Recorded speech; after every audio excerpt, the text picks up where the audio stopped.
first Secretary General of DESWOS, the German Federation of Housing Corporations, and later the German Development Assistance Association for Social Housing, founded in 1969. He was part of one of the first field missions to Africa, and he was appalled by the living conditions in Ethiopia. He was so touched by the misery of the people that he wanted to improve their habitat by promoting housing cooperatives with local communities. He also identified problems of housing cooperatives in Africa and suggested approaches for future action. Since this first field trip, DESWOS had promoted the establishment of cooperative housing in Latin America, Asia, Africa, and Europe. Benno concluded that housing cooperatives could make significant improvements to the living conditions of local communities, as well as contributions to the development of housing in Africa in favorable conditions, if favorable conditions were created to facilitate their operations. These conditions include the following: preferential allocation of land, and this sounds familiar to all of us, appropriate building standards, appropriate building materials, financial terms favorable to low-income groups, encouragement for the formation of cooperatives, and a provision of training facilities for officers and members of cooperatives. And as I said, he was the first president, but I mean, this is the only information we have about Benno. I just want to say a very quick word. I'm pretty sure we met long ago. My memory is not, it's too filled to remember everything. But as part of his legacy in Canada, the cooperative housing movement was very much influenced by what DESWOS was doing in Africa, Asia, and Latin America. And it was definitely one of the thoughts and one of the influences that led to the formation of Rooftops Canada, which represented the housing co-op movement in Canada and also started to work in Africa, Asia, Latin America. So I think, I'm sure there's much to his legacy, but a very direct connection to 30 years now of work in Canada, very much drawing on the DESWOS experience. Thank you, Barry.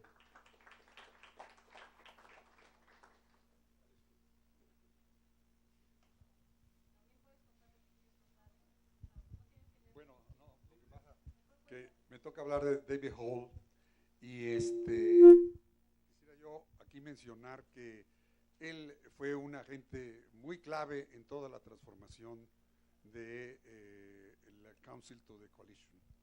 Él era el presidente en ese momento y estuvo un proceso muy importante en el Año Internacional de Vivienda Sin Techo, después en la reunión que tuvimos en Limuru, en la que se dio el cambio total y las nuevas cuestiones que se plantearon, tal como lo que ya se ha dicho del Secretariado General a nuestros países en el sur, y en el otro caso también la presidencia, ¿no? De alguna manera, y también el estar en esos lugares. Y él fue una gente con la cual tuvimos la oportunidad de platicar mucho. Él en un momento dado no tenía totalmente claro cuál sería esta situación y nos hizo muchas preguntas. Yo platiqué con él acerca de las posibilidades de lo que estaba pasando en América Latina, de las posibilidades del desarrollo de las organizaciones no gubernamentales, de los movimientos urbanos, y siempre mantuvo una presencia muy clara con esa actitud británica un poco a veces fría, ¿no? pero siempre muy abierto a todos nosotros.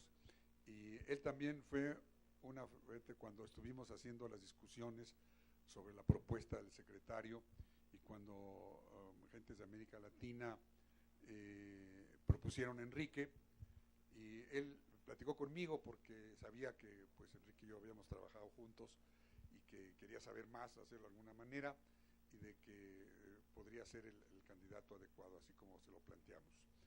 Él mantuvo una situación siempre muy cercana, inclusive posteriormente, después cuando ya no fue presidente, de todas maneras estuvo presente. Yo tuve oportunidad de platicar con él algunas veces en Inglaterra, haciendo su actividad, porque él seguía siendo presidente de una Town and Planning Association, una cosa ahí, y pues fue una gente que pues en ese momento nos transmitió a quienes llegábamos también en ese momento a una visión más amplia de la visión del mundo, de muchas cuestiones que él estaba ahí puesto, junto con Han Van Pluten, porque los dos fueron claves en esta situación, ¿no?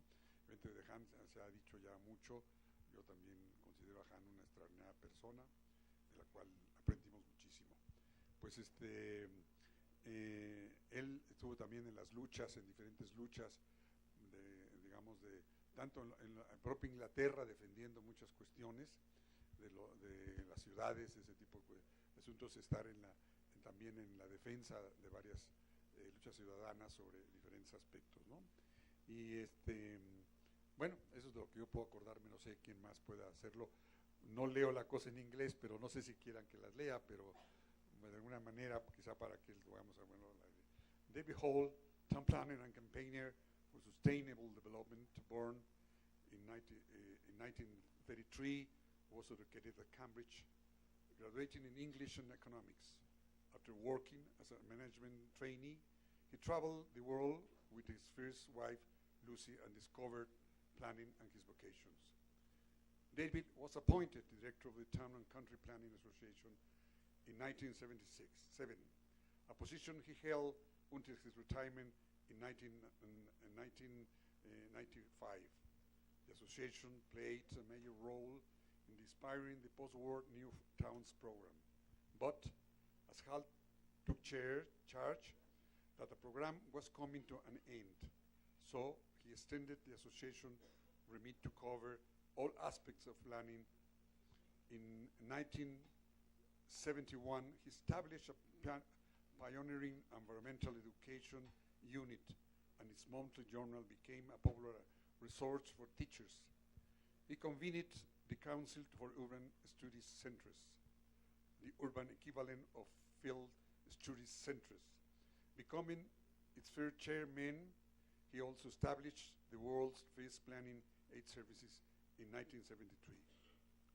Hall's greatest challenge was to muster the association against nuclear power in Britain, given evidence at the public inquiry. The resulting association book, Planning and Plutonium, 1978, is still a basic test. Hall was also at the center of a long campaign on the third London airport for mapping and against stated, and he was also an early subscriber to the concept of sustainable development, participating in task teams which produced the first practical manual for this. Hal led a large association delegation to the 1976 United Nations Habitat Conference in Vancouver, and the Istanbul event 2 decades later, becoming heavily involved in the permanent UNED Habitat Council in Nairobi.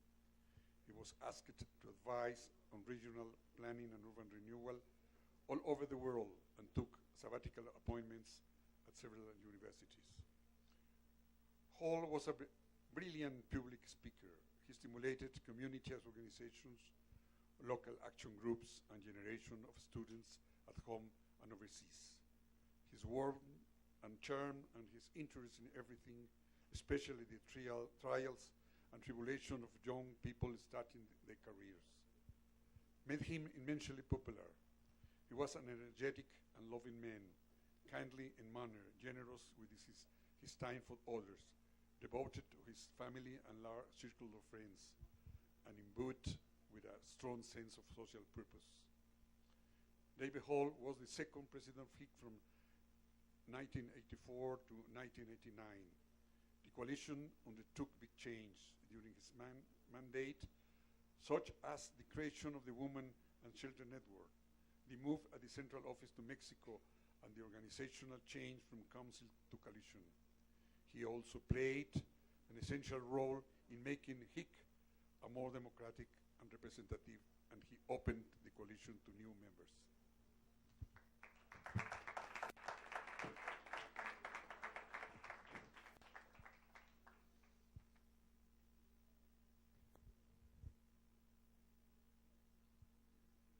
more contributions about David Hall?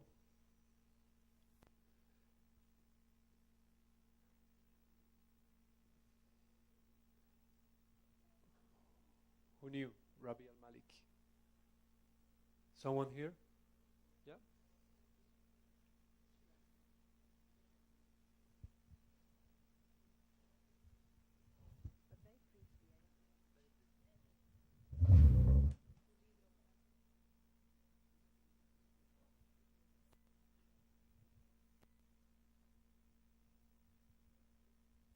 I had the opportunity to work with Rabial only after he became a board member of HIC, and it was a very short period that I knew him, but he was extremely dedicated, a very energetic person and full of life and enthusiasm, and I think his passing away was a huge shock to everybody. He died very suddenly at a very young age of a sudden heart attack. So I think the movements in India, especially in Kolkata, his absence is felt very strongly. He was a very good organizer, and he was very good at mobilizing people and working for the homeless and people living in very destitute conditions. So I think we will always remember him as an advocate for the voice of the most marginalized.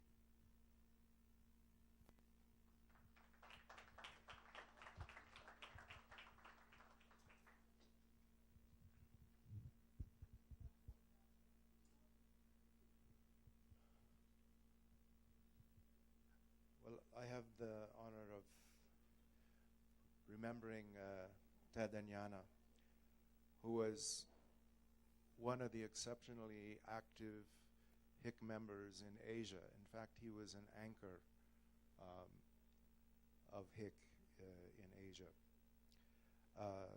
Teodoro Ted Anyana deserves well of his country. He served the poor people of Bohal as a parish priest.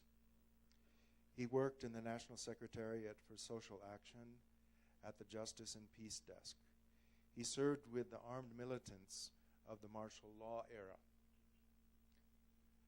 So as a priest and also as a fighter. No contradiction there. And finally, he worked with us at Urban Poor Associates. That's what the Urban Poor Associates remember him, from 1992 to the time of his death. Dennis Murphy and Ted founded UPA. Ted gave special care to poor families facing eviction.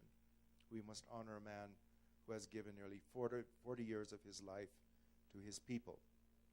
Ted worked with Urban Poor Associates, a HIC member based in the Philippines.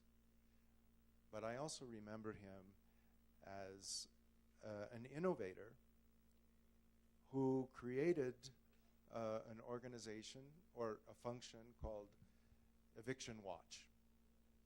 And this is something that actually was developed at a time when many of us were trying to find ways to respond to evictions, and his efforts complemented very much what we were building with the Urgent Action Program within HLRN.